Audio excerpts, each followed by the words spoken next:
This is who we aspire to be. Yeah. Yeah. Yeah. Wow. Some kids have pictures of Derek Jeter, some kids have pictures of Mickey Mantle, Yeah. and in our children, we aspire to have pictures of This picture the great sages. is the head rabbi over here, Rabbi Wackford, and that's his father. Social issues that really tear at the fabric of our community all come from exorbitant expenses, and the most difficult and complicated expense for every family, rich, middle ground, or not wealthy, is yeshiva tuition. It is something that is united. Everybody feels it, no matter how wealthy a person is, no matter how poor a person is. Everybody feels that issue. And if we could solve, or at least not solve, but alleviate that issue, it would address so many other social issues. There'll be more money and more things for the community to take care of other problems. But right now, if our yeshivas cannot afford to pay their rabbeim, their teachers, and their staff on time, it has a domino effect, and we're not getting the best what we should out of the yeshivas, and we could be doing much, much better. People, the yeshiva rabbeim are the most dedicated teachers, are the most dedicated, selfless people, because in many cases they're being underpaid and not getting what they truly deserve. I mean, you're a private school teacher. Yeah, absolutely. Okay? There's no unions to protect them. Right. They're doing it out of sheer dedication to their students and to the heritage that they're teaching. But the bottom line is, the mortgages have to be paid, the rents have to be paid, utilities have to be paid, their own children's schools have to be paid. Right. What's going to give?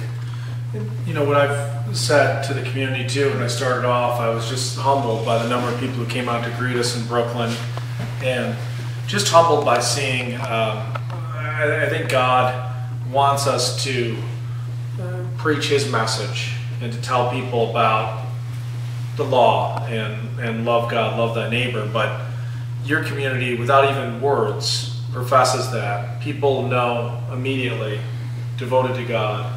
And politics is important, but obviously the most important thing is faith and family, and your community personifies it.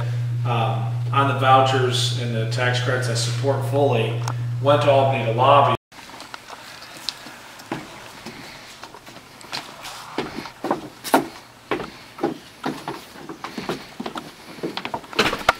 See the suspenders? Okay.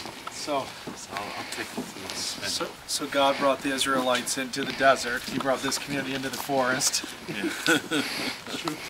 know, learning from the beginning, right? Learning about the Bible, learning about you know how God created the world, and then we moved on to more complex study. Simultaneously learning study the same studies that all those rabbis on the wall were engaged in their entire life. This is more well-rounded. This is everything that Your forefathers would be proud. sure are. We're 2,000 years old. Yeah. We've been doing this for over 2,000 years. 2,000 years and another 2,000 years of history, right? What do we think Abraham was? The Talmud says Abraham was a sage and he had a yeshiva. This is what we have. We're just continuing that. This is a yeshiva. Do you think Abraham was 3,800, 4,000 years ago? Yeah. Approximately. So we're just continuing that work, walking in Abraham's footsteps. Yeah. We read from the weekly portion every week. This past week's portion was the famous birth of Isaac, the famous sacrifice that never happened to Abraham and Isaac. Right. Which we call upon as a major, as a major turning point in the world. Trust in was done with full rules. I don't have to worry about marriage or something.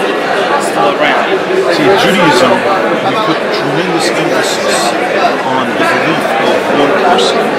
Even though in monetary matters you need two people, but in everything else we say one person is always trusted. So this is not, divorce is not monetary. So that's why one person is believed to say it.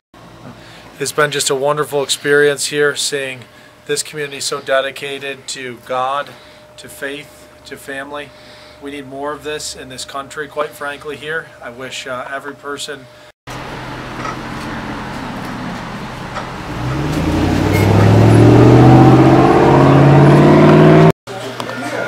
congratulations on your success as a small business owner. I know these are trying times here. Yeah, but it looks like you have a nice place. We just remodeled, actually. Did you? Okay. We just renovated. We actually had a devastating fire in our store in the summertime. Sunday afternoon, July 4th. Yeah. Our building went down to the ground. And the fact you came back this quickly. We actually opened my other store up exactly 4 weeks later. Wow. We rebuilt in another location across the street. We rebuilt it 4 weeks later. I had really good cooperation with everybody. Wow, that's great. Well, everybody local that had to help me out, helped me out. So it worked out beautiful. And I figured, you know, people got spoiled. We had a nice brand store, nice brand new things. But this store here, it's my third winter that I'm opened up here. I'm actually the only brave guy up in the Catskills as far as food establishment, but, you know, sort of semi-succeeded. And figured, let me redo this place, because that's what people want. We just remodeled the whole store, gutted the whole store. If you voted up here, you could be great. And thank God, you know what, it's a nice place for people to come. It is, yeah. Stop by, sit, it's a nice small eatery. You smell it the minute you pull up. I love it.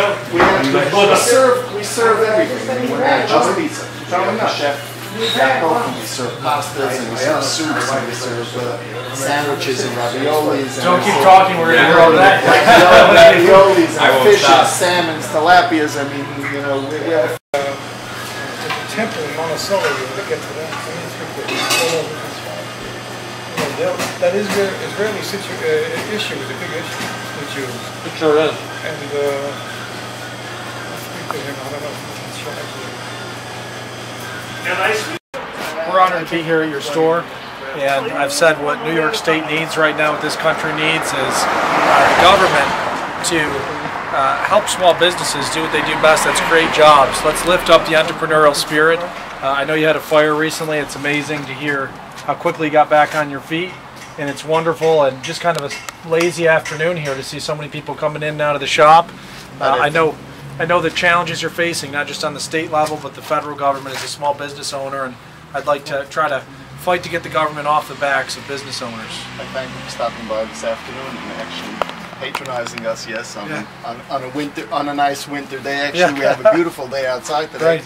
But as you see, slowly but surely, you know, a few people stop by here and there, and thank God that helps us with our success of trying to be open for the winter. Yeah. And elected officials like yourself who are running, we're able to ease our, you know, federal and state, you know, regulations and everything else also help us out a lot. So I really wish you the best of luck, and I hope that you do win the incumbent, and you should have a lot of success in everything that you do. Well, thank you for stopping by, and I really appreciate it. Yeah.